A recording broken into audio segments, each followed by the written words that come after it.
Whether we believe in our capacity for self-government or whether we abandon the American Revolution and confess that a little intellectual elite in a far distant capital can plan our lives for us better than we can plan them ourselves. What is the difference between a Democrat and a socialist? The greatest crisis today is not the Middle East, it's not Iraq, it's Syria, but it's climate change. All the people don't have freedom, all the people don't have justice, and all the people don't have power, so that means none of us do. The big government lovers painted a picture of doom and gloom in 2011. The future must not belong to those who slander the Prophet of Islam. We see it in the STEM program. You know, people have talked about this STEM program being such a great deal.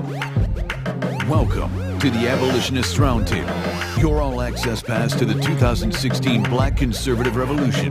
Join the conversation at 734-822-1600. Now, here are your hosts, Del Marsh, Phil Stargell, and Janice Daniels.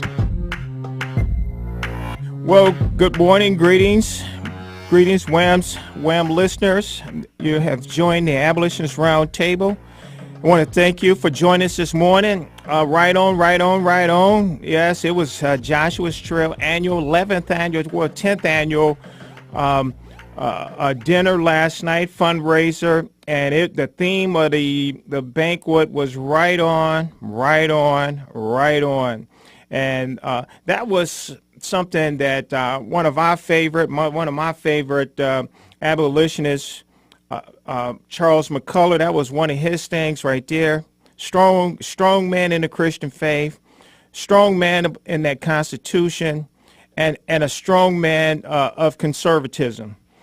And so if you were at the banquet last night, please give us a call. I want you to join the conversation. I absolutely had just wonderful fellowship with friends that I haven't seen in a while. And matter of fact, Phil, Mayor, it was a number of hands that were raised that were first timers that came out to the banquet. So we had a whole lot of first time visitors, first time people that came to the banquet, and so that was awesome.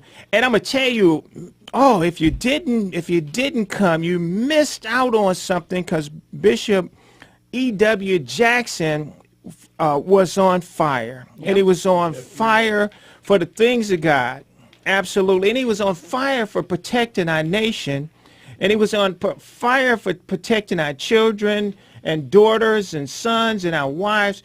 He was on fire to protect this Constitution. Yes. And he's on fire. He was on fire so that he can get us on fire. Right after the banquet was over, he had to jump on a plane, and who did they call? They called one of Pastor Yu's right-hand men to take him back to the airport right away.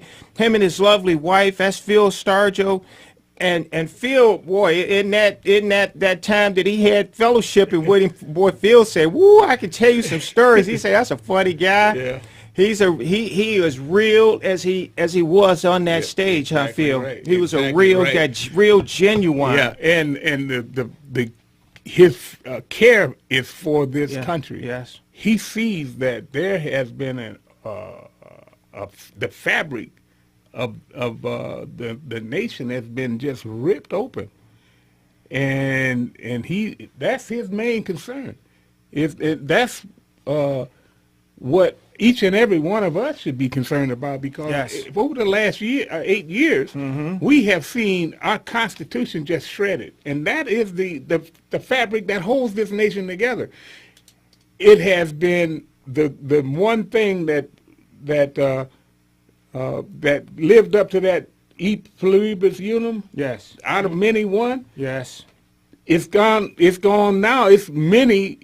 And they're going in different directions. This country is in chaos, and it's because of a divisive leader, a leader that has determined that he can determine the destiny of this nation, not the people. Matter of fact, the leader that said this right here, Derek, can you play 291? He was at a college, and this is what he said to young people. In politics and in life, ignorance is not a virtue.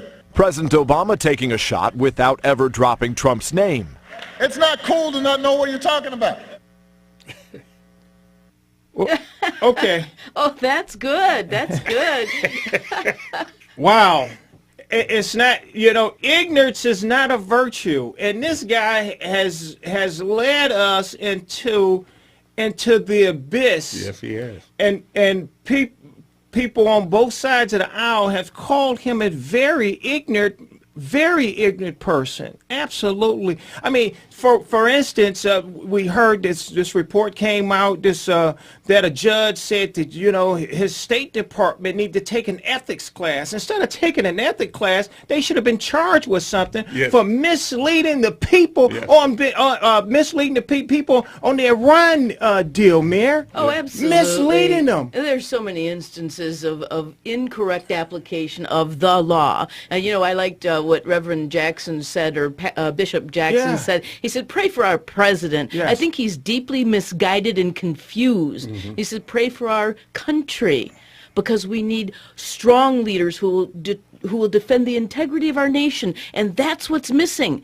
This man who has been put in office 4 days before he was first elected president, I remember the chill that went down my spine when he said, 4 days from now we're going to fundamentally transform America. That's right. What he should have said, and if he was telling the truth, he should have said, we're going to fundamentally destroy America, because that's what he's doing. Yeah. And it's just such a shame that strong men, and that's what I loved about Bishop Jackson. Yes. He was so strong. That's right. He was so powerful in his speaking. That's right. And he encouraged all of us to stand up and say the truth. Speak of what we believe in. That's been the problem. So the left pushes and pushes and pushes to the left 13 degrees, and the right in compromise go 3 degrees to the left. Yes. But we Because still they go don't to the wanna left. offend anybody. Yeah, but we still keep marching they don't want to to be the called left. they don't want to be called a name. Yeah. They don't want to be labeled with whatever. You know what they call us. What what they call happened people. to our courage? Where's our courage? And so, with something he did last week, this is again is more and more to neuter men. This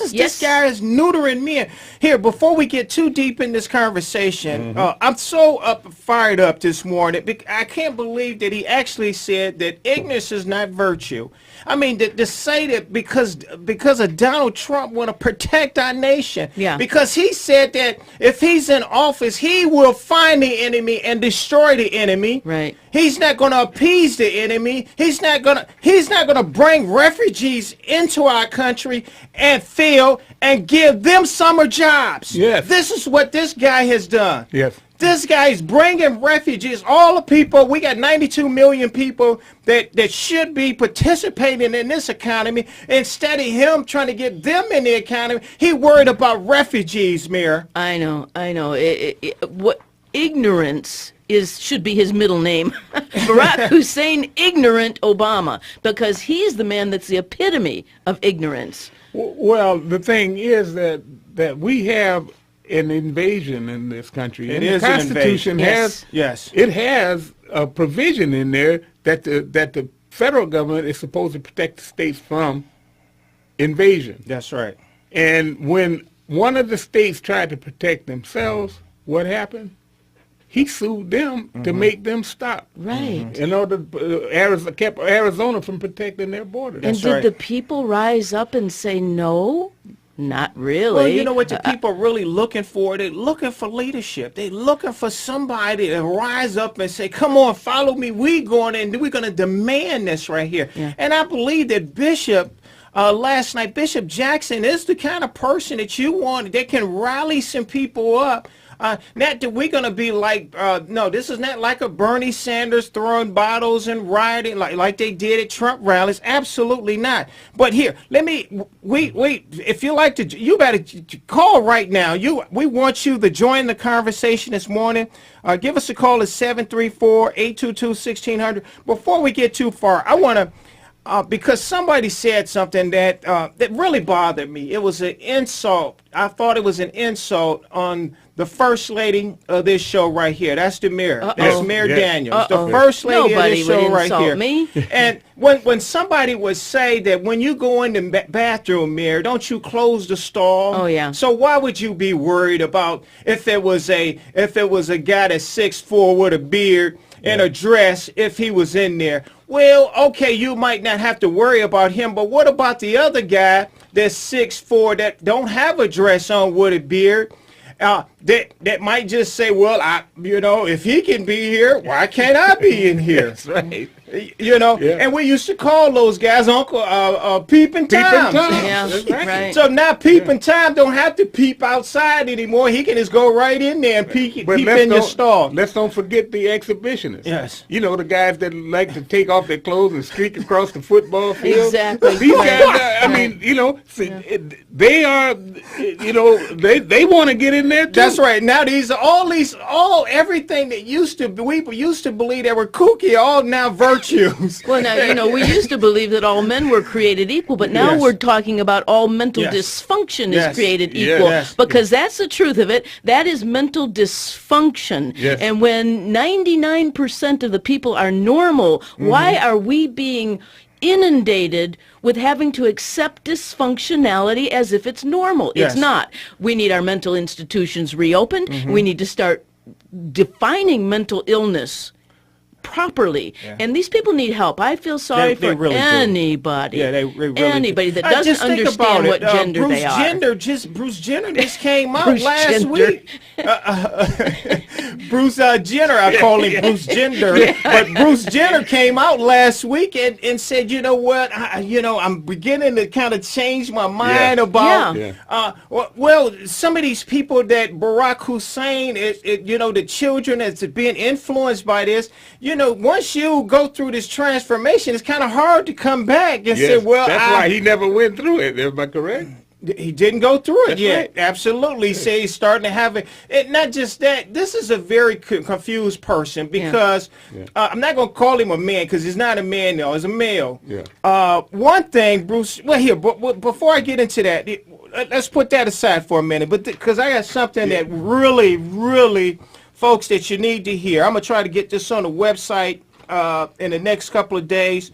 And this is from a couple of days ago. I think it was on the 14th of it was on the 14th of May. It says police in Chicago arrested a man they say that choked a little girl unconscious in the women's room of a restaurant.